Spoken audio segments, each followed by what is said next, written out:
Bueno, han visto nuestras 5 noticias. Comenzamos una que tiene que ver con una institución tutelar de nuestra República encargada justamente de garantizar el orden interno de la Policía Nacional. El ministro del Interior, Carlos Basombrío, afirmó que sacar del servicio a 39 generales es un primer paso hacia la modernización y la refundación, dijo, de nuestra policía. Tenemos grabaciones de lo declarado tanto por él como por el presidente de la República, Pedro Pablo Kuczynski. Adelante, por favor. Se retiran de su institución con todos sus grados, honores y prerrogativas institucionales. No existe ninguna sanción contra ellos, ninguna. Es simplemente un proceso de refinación de la estructura orgánica por un problema grave creado por el señor presidente Ollanta en su momento, que por decisiones políticas que este gobierno no comparte, infló los grados policiales por razones que él tendrá que explicarle al país en su momento. A mí me da mucha pena eso porque la verdad es que se interpreta como que estos 35, 39 generales han cometido algún error o algo. No es así. Lo que pasa aquí es que el ministro, en el cual yo tengo plena confianza, quiere reorganizar la policía. Menos cabezas, más mandos medios, más inteligencia, más investigación criminalística y por eso es que se les ha pedido que pasen al retiro estos generales. 39 generales de nuestra policía, eso significa 45% del total, es cierto que bastante abultado.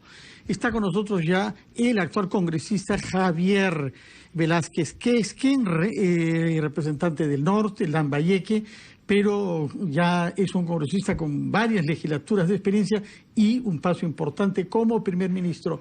¿Cómo reacciona usted, señor Velázquez Quesquen, ante esta noticia del pase al retiro anticipado de 39 generales de la Policía Nacional? Bueno, con sorpresa y preocupación. Yo he venido viendo el desarrollo del ministro actual, Basombrío.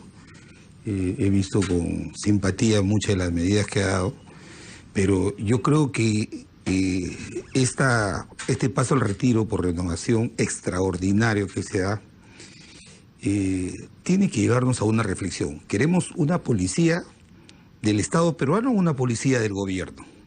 Cada gobierno quiere hacer la policía a su manera, la estamos manoseando. Fíjate, desde el año 89 que integramos la policía en una sola unidad, la Policía Nacional. Durante el primer gobierno de Alan García. El año 89 con Agustín Mantilla, se han dado 12 reorganizaciones. 12 reorganizaciones. Y mira la policía que tenemos.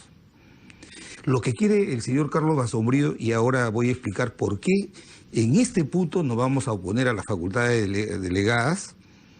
Lo que quiere el señor Basombrío, y me parece legítimo, es desmontar la reorganización de la policía que hizo el señor Humala con la dación del decreto legislativo 1149. ¿Y eso le parece mal? ¿Era una buena reforma?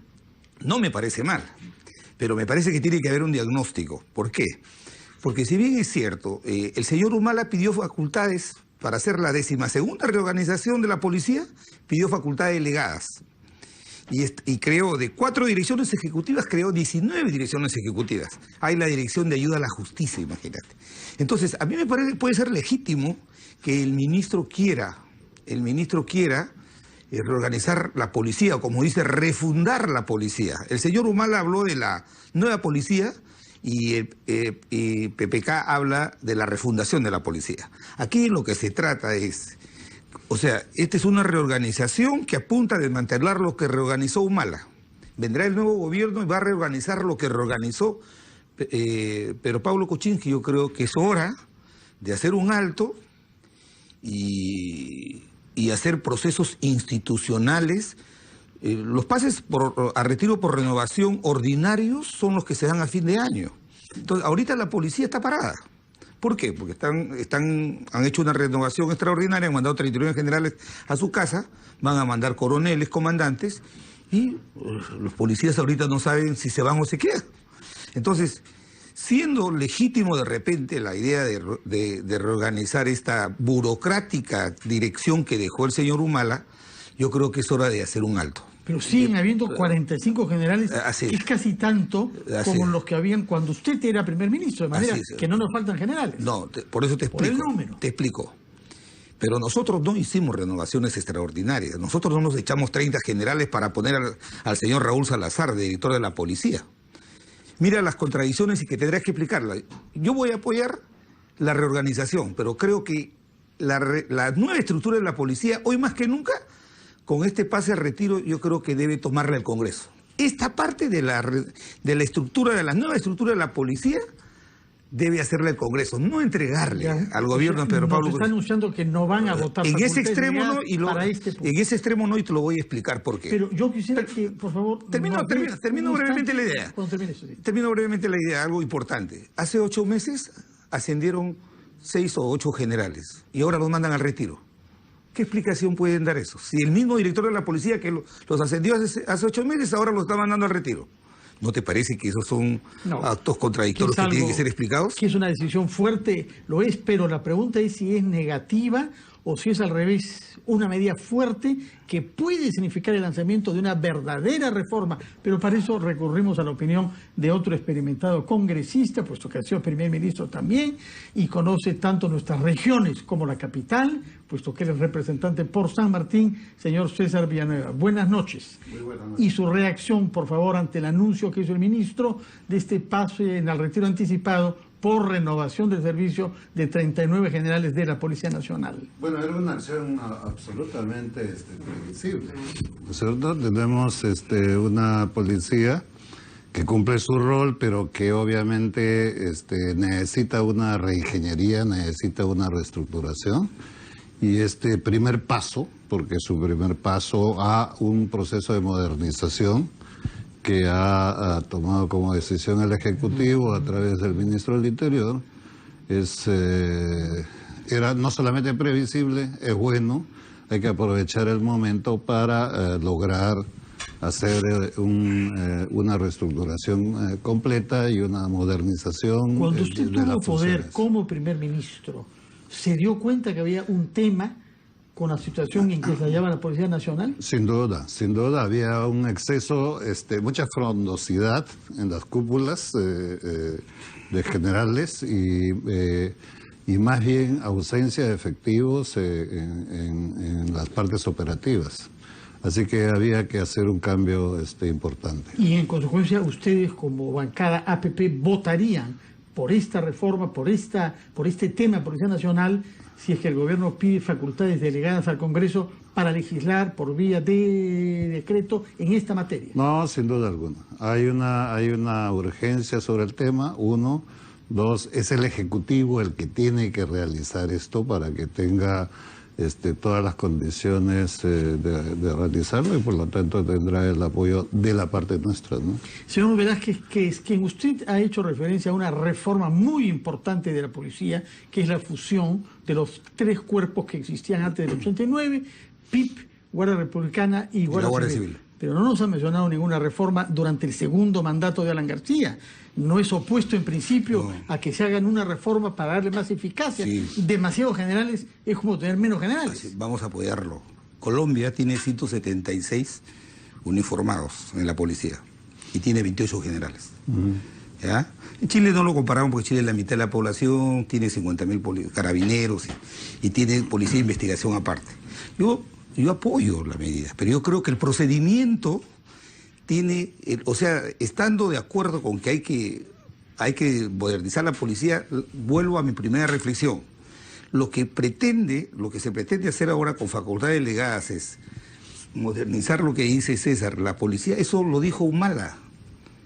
El 2013, cuando pidió facultades delegadas, dieron el decreto legislativo. Ya no estaba, señor primer ministro Villanueva. Perfecto. Preciso, que ya no pero estaba. Lo dijo Humala. Se han hecho 12 reorganizaciones.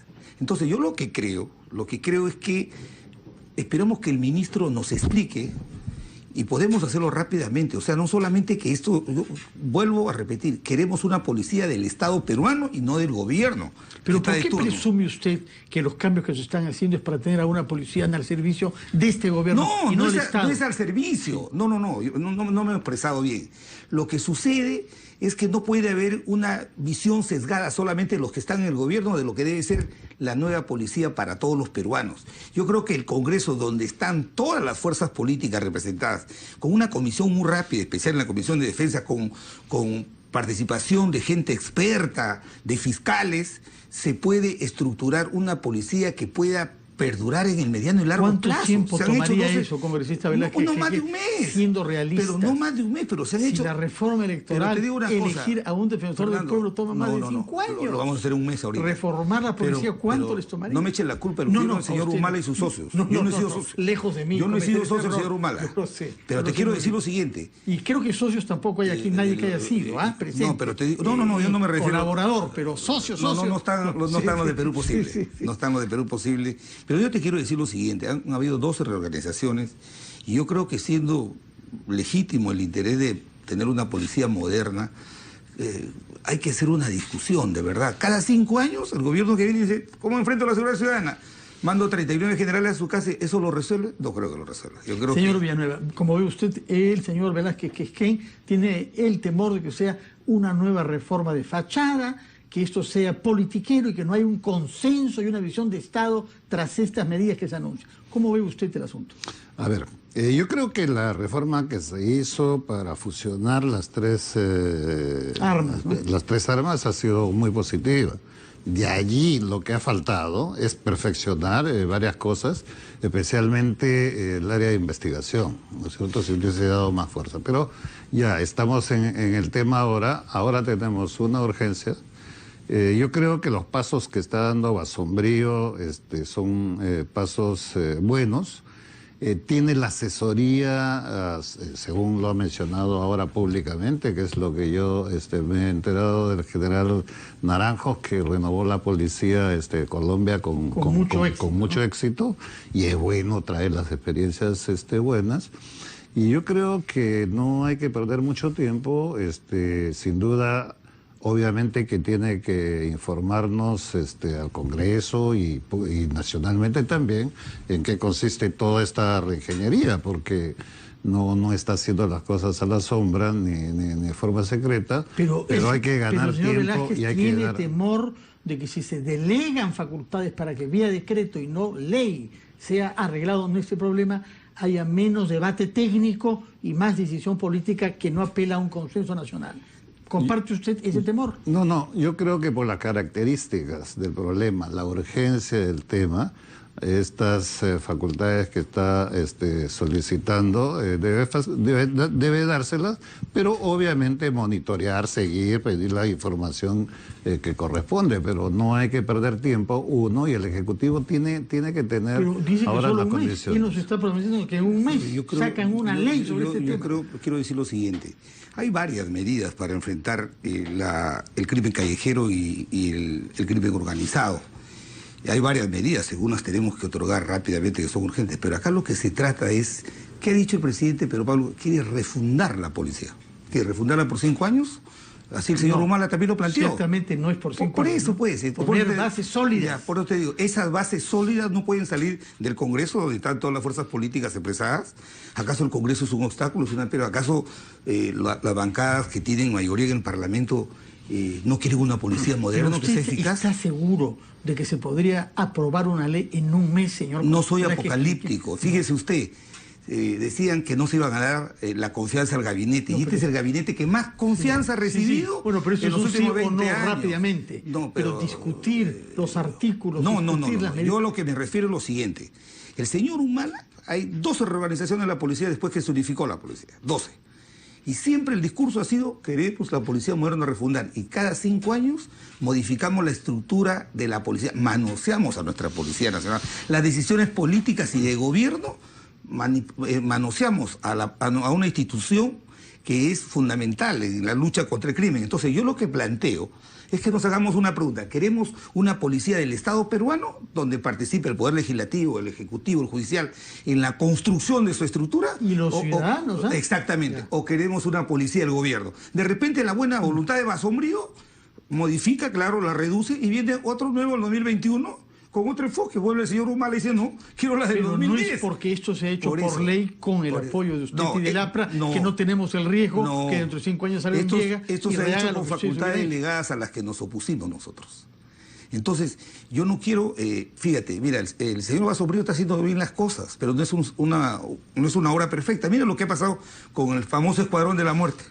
Ahora lo han reducido a un grupo irregular. Todavía no hemos visto la por eso, pues, entonces, yo creo que nadie en el Parlamento se va a oponer a que construyamos instituciones fundamentales para enfrentar el delito. Pero yo creo que hagamos pensando ya en el mediano y en el largo plazo, respetando las instituciones. Señor San Martín, hemos escuchado a Villanueva de San Martín. Perdón usted, Villanueva, representante de San Martín. Así Quería es. preguntarle, usted ha sido presidente de la región de San Martín. Así es. Cuando era presidente, ¿cuál era el primer problema que tenía usted en su relación con la policía? Bueno, el problema en el fondo no. Lo que pasa es que el sistema armado para la seguridad ciudadana regional no era el más adecuado, ni para la seguridad ciudadana regional, provincial, porque las presidían el gobernador, que se llama ahora antes presidente regional, el alcalde, pero eran generales en ejército, porque no había ninguna disposición de otra naturaleza que simplemente coordinar algunos hechos. Y como sucede una visión absolutamente sectorial en este país, cada uno obedece a su sector. Y la policía obviamente tiene sus canales adecuados que no obedecía ninguna otra orden que no sea... No había coordinación con usted. Había la coordinación, pero más a un nivel casi amical que un sistema. Entonces eso había que modificar, mejorarlo, sin duda, porque el tema de la seguridad no la puedes hacer amicalmente, ¿no? Sino que tiene que haber... No, es que una política de Estado permanente. De Estado permanente, tiene que haber liderazgo, tiene que haber políticas muy claras. La propia policía tiene que unificar, la policía de carreteras pertenece a un comando diferente a la policía territorial. Y si hay un problema, el otro tiene que esperar que su comando le dé autorización para pasar. Todos esos elementos yo creo que hay la necesidad de reorganizarlas. Yo he conversado con los generales para ver estas posibilidades. Ellos lo ven bien la sugerencia, pero que obviamente hay que verlo en un contexto institucional, como se está queriendo hacer en estos momentos. En todo caso, veo que subsiste una gran diferencia entre ustedes dos. El señor Velázquez quien anuncia que no votarán la facultad delegada sobre este tema, mientras que usted nos anuncia que su bancada, usted votarán a favor. Tenemos urgencia. Lo veremos la semana próxima. Pero el tema, quiero precisar lo siguiente, yo me refiero, lo voy a plantear en acá, pero en relación a la estructura orgánica de la Policía Nacional. Las otras medidas de seguridad ciudadana que plantea el ministro, obviamente si son urgentes le vamos a dar la autorización, pero lo que yo quiero decir es lo siguiente: hagamos una estructura de la policía para el Estado peruano, no para el gobierno de turno. He hablado de 12 reorganizaciones, de repente preñadas de buena fe, pero con una visión sesgada de un gobierno. Pueden tener los mejores asesores, pero ¿por qué el Congreso no puede estar debidamente informada? Y además, ¿por qué el Congreso no puede asumir sobre sus hombros la responsabilidad de estructurar una Policía Nacional que trascienda a cualquier gobierno? Entonces, eso es... Pero no es porque sean facultades delegadas que no asumen la responsabilidad también, porque tiene que votarlas y puede modificarlas. Claro. O sea, no es que está firmando cheque en blanco. Claro, por supuesto. Ahora menos que nunca va a haber cheque en blanco, porque si se da facultades delegadas, el Congreso, la oposición tiene mayoría y va a poder corregir los excesos que pueda cometer en materias y en plazos. Que es quien promoverá que en su bancada y quizás en otros, solamente en este voto sobre este punto preciso, reforma de la policía, sea no a facultades delegadas. Hacemos una pausa y regresamos con nuestro segundo tema.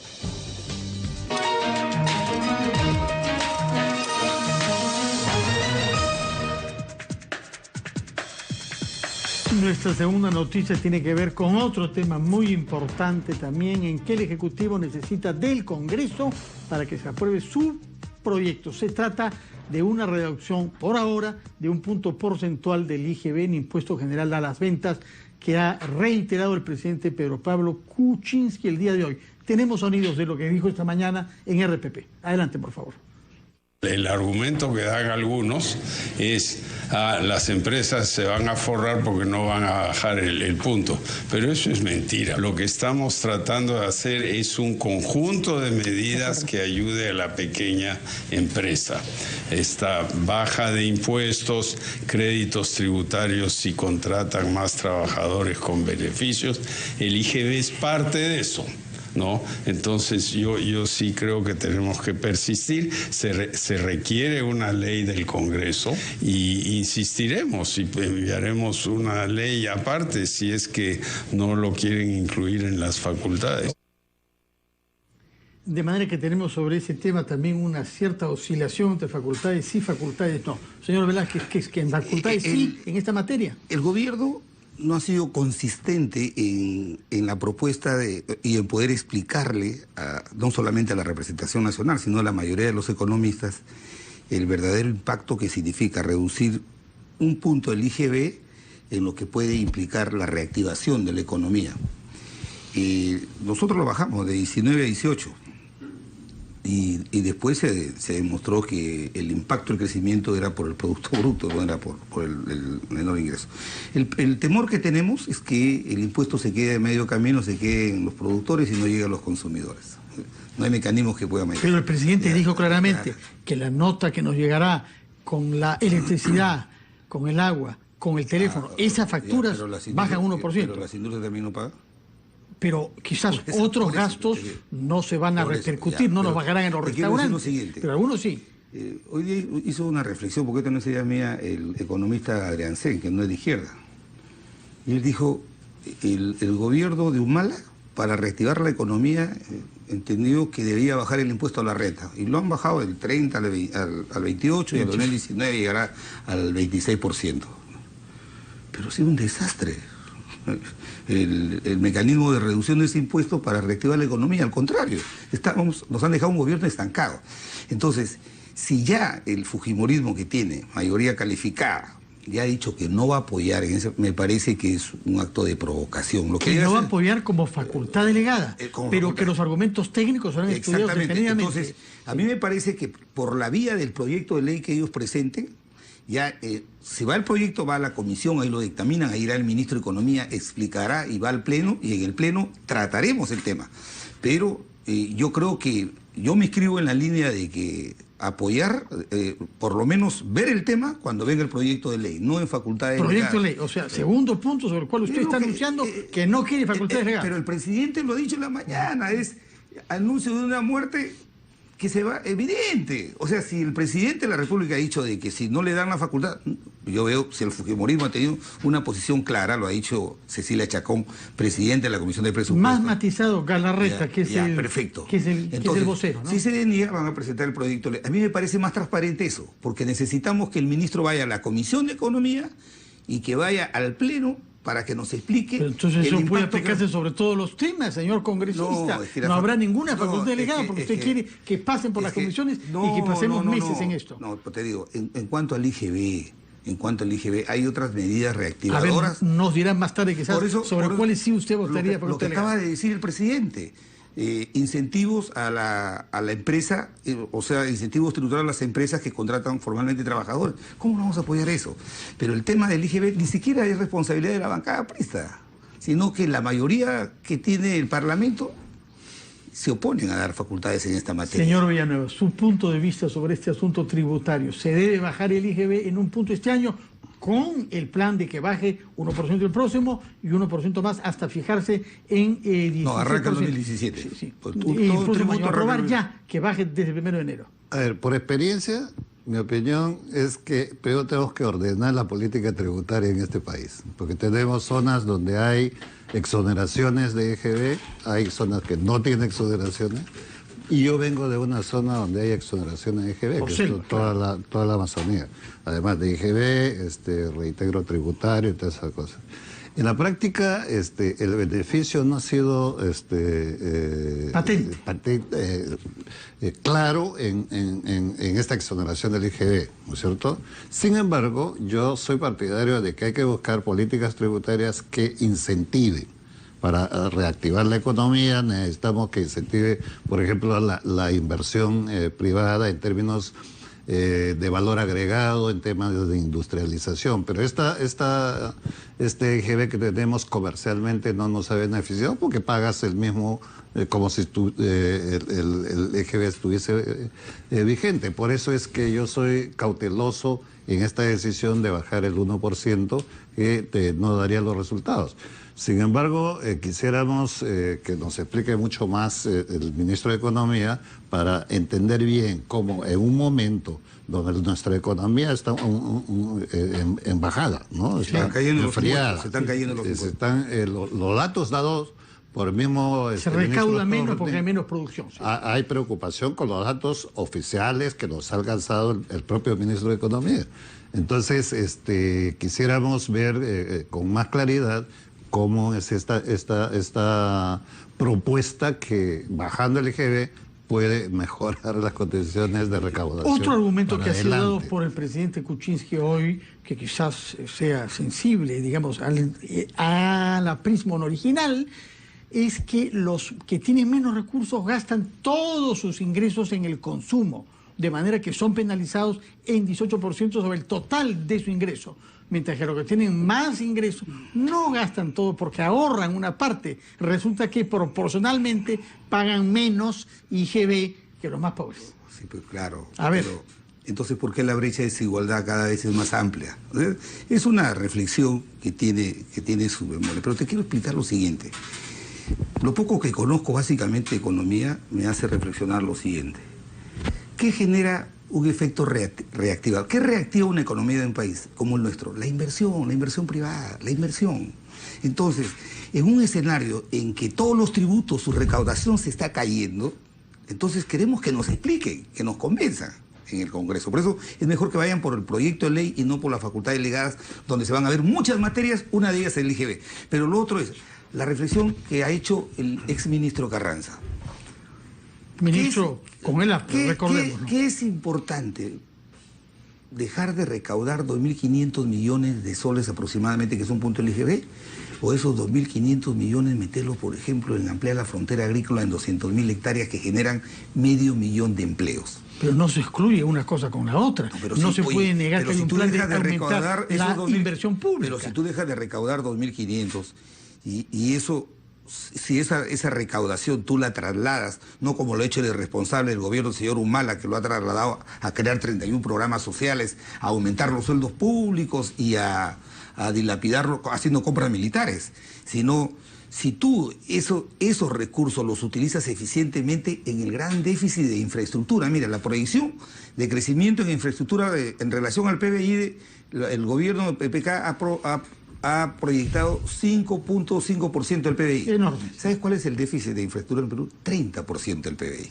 Entonces, 60.000 millones de dólares de déficit para un PBI de 200.000. ¿No te parece que al ciudadano de a pie le convendría más que no haya esta congestión vehicular, que tenga más bienestar, que haya más carreteras, mejor infraestructura, para que no pierdan las 2 o 3 horas de llegar de un lugar a otro? Pero no se puede negar que el proyecto de aumentar las inversiones públicas, aligerando el SNIP y modificando el sistema de proinversión, es una prioridad. Pero, ¿cómo ve usted este tema, señor Villanueva? ¿El ajuste del SNIP? Sí. ¿O el IGB? No, del IGB siempre. Facultades delegadas o no, porque en realidad estamos en el mismo tema de fondo. El IGB, claro, sobre el IGB. A ver, yo lo que creo es, yo no especulo, veo sobre resultados. El propio Estado no ha cumplido nunca cuando ha tenido que bajar el tema de los precios. El caso del combustible, por ejemplo. Lo ha mantenido en los mismos precios y no lo ha bajado. 1. 2. En Selva no es que nos bajen el 18% a los precios de los productos. No impacta. Entonces, pero sí ciertos servicios, electricidad, agua... teléfono. Nosotros pagamos el servicio más caro del país en Amazonía. Ahora hay algunas excepciones, pero lo que quiero decir es, no es que estamos a rajatabla oponiéndonos a una propuesta de esta naturaleza, sino que nos demuestre dónde y cómo se ha dado resultado, porque tenemos la responsabilidad de acompañarlos, pero acompañarlos positivamente, ¿no? Sabiendo de que efectivamente va a haber resultados importantes sobre eso. Entonces, en la experiencia de Amazonía eso no se ha dado. A mí, por ejemplo, me interesaría mucho que baje el 1% porque vamos a proponer una ley o una iniciativa legislativa para la Amazonía en conjunto, pero ordenando la política tributaria para generar incentivos donde la economía de la Amazonía se fortalezca. Pero necesitamos tener claridad, porque nosotros hemos eliminado nuestras exoneraciones de reintegro tributario. Con eso hemos puesto un fondo de inversión. Eso es lo que me gustaría ver, estas nuevas estrategias nacionales. Coinciden en un punto que el tema específico del IGB solamente se legitimaría al interior de un contexto general, propuesta general de reactivación. Veremos el día que tengan que votar qué cosa vota cada uno de ustedes dos en particular y sus bancadas respectivas. Por ahora, lo que nos toca es hacer una pausa antes de ir a otro tema que tiene que ver con declaraciones formuladas por el hermano del expresidente sobre los 5 años pasados. Pausa y regresamos.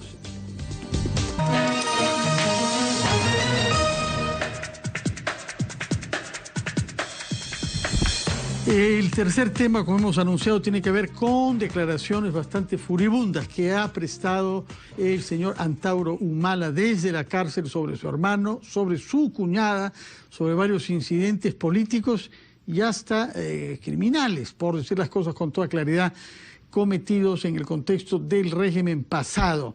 Parece que el encono contra los Humala fuese un factor de unidad de nuestra clase política. Hace 2 días hubo un voto por 115 contra 0 a favor de una investigación, investigación específica sobre usurpación de poderes o actividades vinculadas a ellas por parte de Nadine Heredia. Señor Velázquez, ¿qué es quien leyó usted la entrevista que ha dado Antauro Humala? Sí. ¿Salió con un cierto disgusto? No me llama la atención. Es una familia muy especial, ¿no? El papá del presidente Humala también durante el gobierno y luego dejado el gobierno por su hijo ha hecho declaraciones, no del calibre de este señor, pero la verdad es que esperemos que en el futuro no vuelva una... ¿Es pura hostilidad intrafamiliar o es política lo que Antauro Humala está haciendo? Yo creo que lo que parte de eso es la frustración, primero de que el señor Humala fue responsable, fue coautor del hecho que pasó del Andahuaylazo. Y lamentablemente a veces este tipo de procesos penales se ven perturbados por la influencia política. El señor era un candidato y el que ha asumido toda la responsabilidad de los 4 policías asesinados ha sido Antauro Humala. No sabemos, creo que no está confirmada la responsabilidad. Usted recuerda que a ella de la Torre se le han atribuido muchas responsabilidades sobre insurgencias populares. No especulo. Sí. ¿Y por qué está condenado a 19 años? ¿Por qué está condenado? No, yo hablo sobre Ollanta. Usted dice que es Ollanta el coautor. No, lo sacaron del proceso con habeas corpus. Sí, pero al margen de eso, quiero decir lo siguiente. Creo que es parte de esta frustración, de este resentimiento que hay. Evidentemente no deja de tener resentimiento, hay un resentimiento. Sí, pero no deja de tener razón que el gobierno de Humala ha sido un desastre en el tema político, económico y social. Las cifras lo muestran. Y en tema de la relación con la familia ha sido, lo dicen no solamente Antauro, sino el papá, lo ha dicho en su momento. Pero también tiene otro ingrediente. Este señor se está desmarcando del desastre de la gestión de su hermano porque es evidente que aspira a participar en la vida política. Creo que en el 2019, 2021 va a salir en libertad y va a ser un actor político que va a tratar de capitalizar toda la gente que siguió en su momento al señor Humala. De tal manera que estas son... El etnocacerismo, duro y puro. Exactamente, porque no están actuando en la zona donde hay conflictos sociales, ahí el etnocacerismo tiene una participación muy activa. En la paralización de los proyectos mineros han tenido una participación reservistas activa de la Fuerza Armada inclusive, ¿no? Exactamente. Entonces, yo creo que tiene más o menos estas 2 lecturas que te doy, esta entrevista que hago el día de hoy en este semanario, en el sentido que refleja la fisonomía de una familia cuyas relaciones son un poco complejas. Lejos de ser modélicas, ¿no? Señor Villanueva, ¿usted pudo leer la entrevista o prefirió mantenerse distante? No, la he leído muy rápidamente, ¿no? Es sin duda un tema penoso primero por lo familiar, ¿no? Hay que reconocer ese hecho, pero sin duda también es un hecho político, ¿no? Uno puede condenar, ¿no?, la manera como estas relaciones se dan, pero en cualquiera de los casos es un hecho político. Ahora, ¿cómo explica usted que el señor Humala y con la aprobación sin duda de su cónyuge hayan escogido a alguien como usted para ser primer ministro que no era del círculo íntimo, que no era un incondicional, que no era un áulico? ¿Cómo esas mismas personas han podido evolucionar en el sentido que se teme ahora, que algunos afirman? Porque escogerlo a usted como primer ministro era una prueba de buena fe, dado, repito, de que usted no era un hombre sometido a ellos en principio.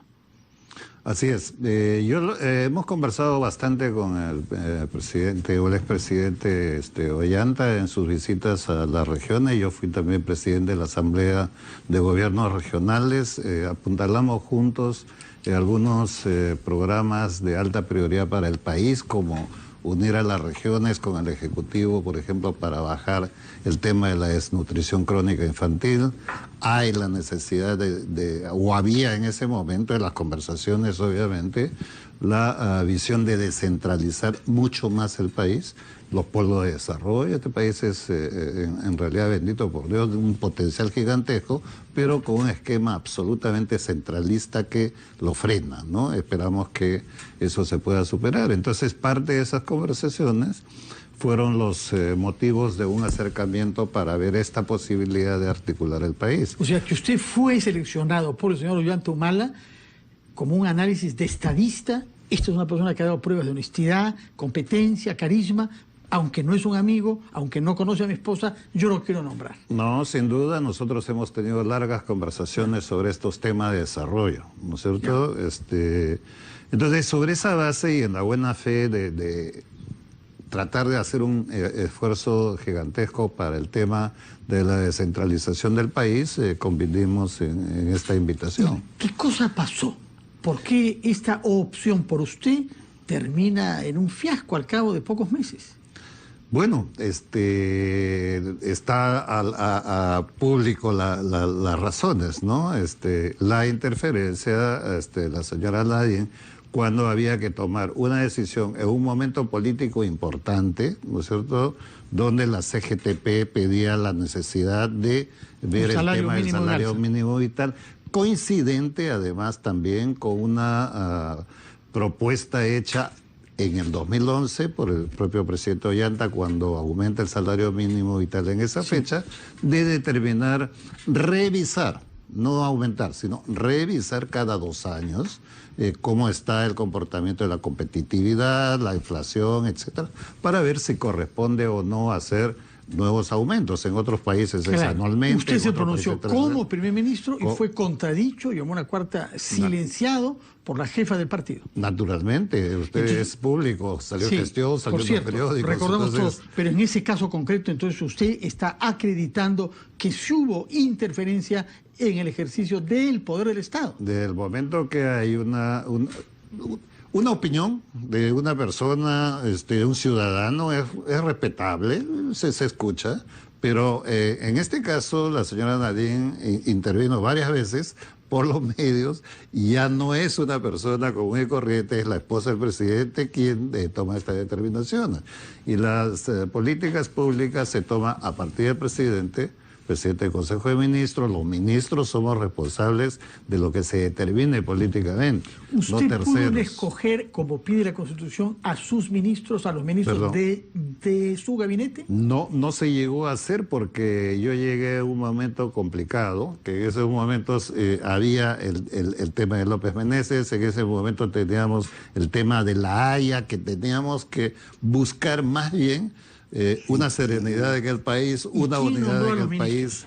¿Perdón? ¿Quién nombró a los ministros? ¿Quién los escogió? No, después en esos momentos no hubo los cambios, excepto el ministro del Interior y el ministro de Educación, ¿no? El ministro de Educación fue propuesto por el presidente, me pareció a mí una persona adecuada, y el ministro del Interior, Galván, lo propuse yo. Y o sea, fue el único ministro que usted propuso. Fue lo que cambiamos en esos momentos, porque solamente se cambiaron a dos ministros. Bueno, hay este tema político, señor Velázquez Quesquén, pero usted que ha leído la entrevista, me parece con más detenimiento que el señor Villanueva, que ha tratado de leer, me parece con las justas para que no le salpique todo ese clima de encono y resentimiento cainita, hay que decirlo, puesto que él anuncia que su hermano y su cuñada irán a la cárcel. Por delitos comunes y no por delitos políticos. Y lo desea, no solamente que cree que va a pasar eso, sino que es lo que él desea. Y efectivamente usted dice que han usado la política para enriquecerse y que son cómplices de asesinatos privados por ocultamiento de las agendas, incluso de la muerte de un sobrino carnal, de manera que estamos ante unas acusaciones caínistas, ¿no es cierto? Bueno, ¿es política también? ¿Así se hace la política con esos enconos? No, los humanos hacen así la política. Los humanos han hecho eso en la política porque... Los Humala, acá usted el gorro englobando que les ha puesto que la señora Heredia sufre del síndrome de Ingris y que lo sabía todo y todo lo hacía y es grave las acusaciones que hace. Él dice, irán presos por delitos comunes y no por políticos, y dice además, fíjate... Se nota que ha leído con mucho detenimiento la entrevista. Además dice que el caso Fasabi, del seguridad, y el caso del sobrino de o sea, el hijo de la hermana que está en Europa, tienen mucho que ver con las agendas. O sea, está dando materia para investigar. Por eso yo llamé la atención cuando se puso en debate esto de la llamada usurpación de funciones. Yo creo que en temas concretos de investigación se va a ir decantando cuál ha sido el nivel de participación de la señora Heredia. Este país a veces lo ha tomado con un poco de diferencia. Esta afectación a la institucionalidad, que nos hayamos acostumbrado a decir la pareja presidencial, que está bien que la señora... ¿Quién inventó la expresión? Esa expresión pareja presidencial. Él decía... ¿Quién la inventó? El señor Humala decía que su gobierno era familiar, sí. Pero el presidente García habló de la reelección conyugal, porque comenzaron a elaborar el proyecto para que ella, a los Kirchner en Argentina, ella lo sucediera en la continuidad, pero... Tenemos que ir a una pausa, pero quisiera, señor Villanueva, que nos diga algo que nos saque de este pantano de enconos y resentimientos. Cuéntenos la política vivida como presidente de una región como San Martín, que derrotó al narcotráfico, que aumentó su superficie agrícola, que bajó la delincuencia. Esa política que usted conoció, ¿se puede ver plasmada a nivel nacional o estamos obligados a ser víctimas, como lo decía Jorge Basadre, del faccionalismo, inclusive al interior de las propias familias? No, lo podemos recomponer. Sin duda, mira, este Congreso que ha terminado con 8% de aprobación. Y aparte de la calificación, obviamente, que tiene el Ejecutivo, que todos lo conocen. Pero eso ha sido porque se ha seguido una política totalmente confrontacional. En esta etapa hay que tener un poco más de optimismo porque tienes un Congreso que pese a las diferencias, pese a la conformación misma que tiene, con una mayoría absoluta de Fuerza Popular, una presencia minoritaria del Ejecutivo a través de PPK, además de las otras bancadas que nosotros componemos. Voy a ser un escenario bastante difícil, complejo. Y sin embargo, hay mucho más aprobación ahora, ¿no? Exactamente. Y lo veremos cuando haya que votar facultades delegadas. Pero ahí veremos el voto que va a hacer Javier Velázquez, que aunque ya nos ha anunciado sobre 2 puntos, y el voto que hará usted. Tenemos que hacer una pausa, pero no solamente porque regresamos con más selva. Ya no su región de Martín, sino Loreto, donde hay un malestar en comunidades, en Urarinas, por el derrame de petróleo en nuestros ríos purísimos. Pausa y volvemos con nuestra cuarta noticia.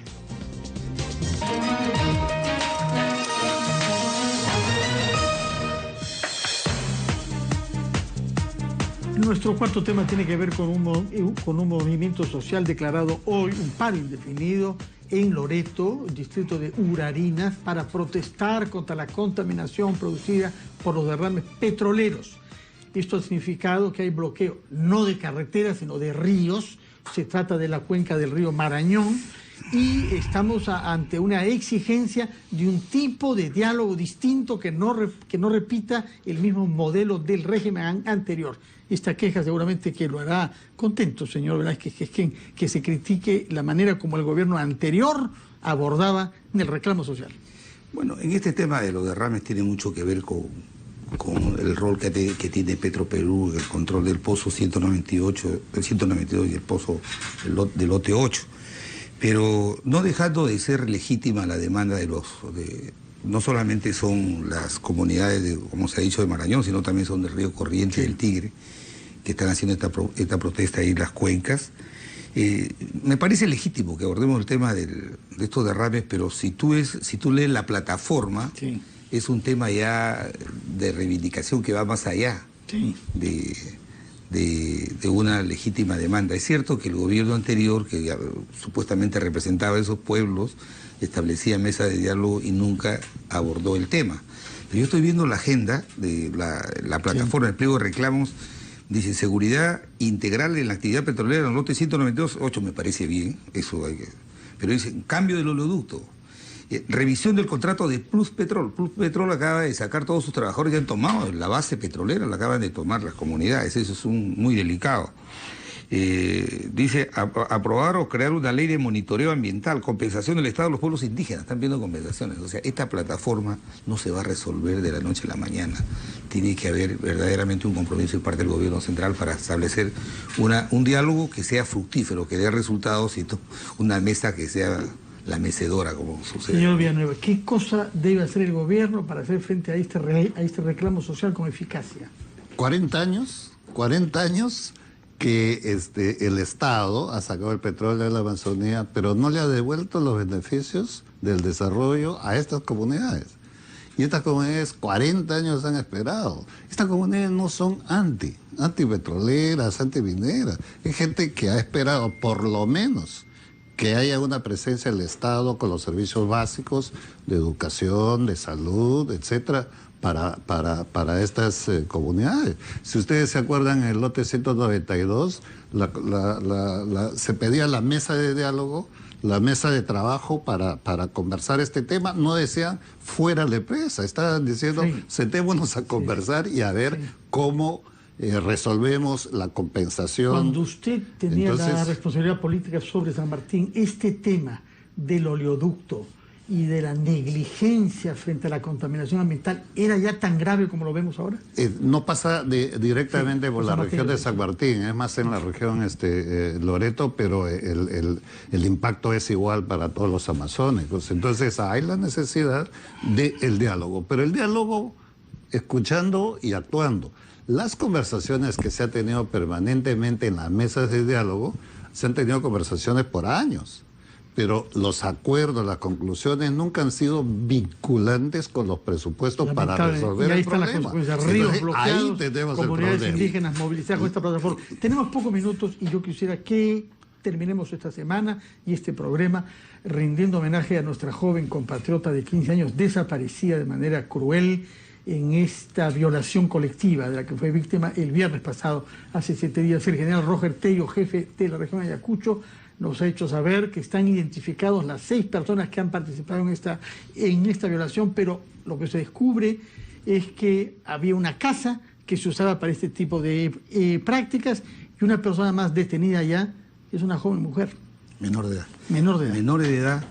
Primero, indignación, ¿no? Y exhortar a nuestra Policía Nacional que en homenaje a esta chica muerta, ultrajada sexualmente, capturen a esos 2 sospechosos que todavía están prófugos y que los pongan a buen recaudo. Y lo que llama la atención, que los autores centrales son ya menores de edad y que obviamente sobre ellos por la propia legislación no van a ir a un centro penal, sino van a ir a centros supuestamente donde los van a rehabilitar. Pero yo quiero llamar la atención de lo siguiente.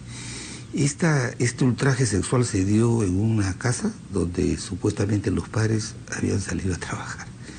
Y este chico era un menor de edad. Esto tiene que llevarnos a una reflexión más profunda. Mientras que en sociedades donde la educación es el que orienta el progreso y el bienestar de la gente, como Finlandia, por ejemplo, donde ahí el preescolar se hace hasta los 7 años y en el hogar para consolidar los valores de familia, en sociedades como las nuestras que no están integradas valorativamente, nosotros estamos preocupados que a los 2 o 3 años queremos dejar al chico en una guardería o mandarlo a un colegio porque pagando 100 o 200 soles para que ahí nosotros descuidamos la tarea fundamental de que usted subraya el tema educativo, preventivo y educativo. Señor Villanueva, por favor, su experiencia como gobernador de una región. Primero, por los hechos, por el relato de la familia y también por las autoridades que han intervenido, nos falta reflejo como autoridades y como sociedad, porque no ha sido el único caso que se ha dado esta repugnante hecho allí, en esta casa, sino parece que ha habido también anteriormente otros hechos de esa naturaleza y no ha habido una reacción.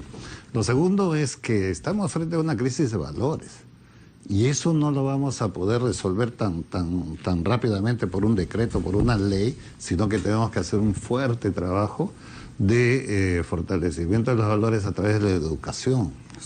La educación va a tener que ser el camino por donde vamos a ir y obviamente tener que sentirnos totalmente indignados por una conducta. Quedaremos con esa palabra, no solamente por su importancia, educación, sino porque coinciden finalmente en que el tema de fondo para este tema es educación. Es lamentable hallarnos ante esta situación.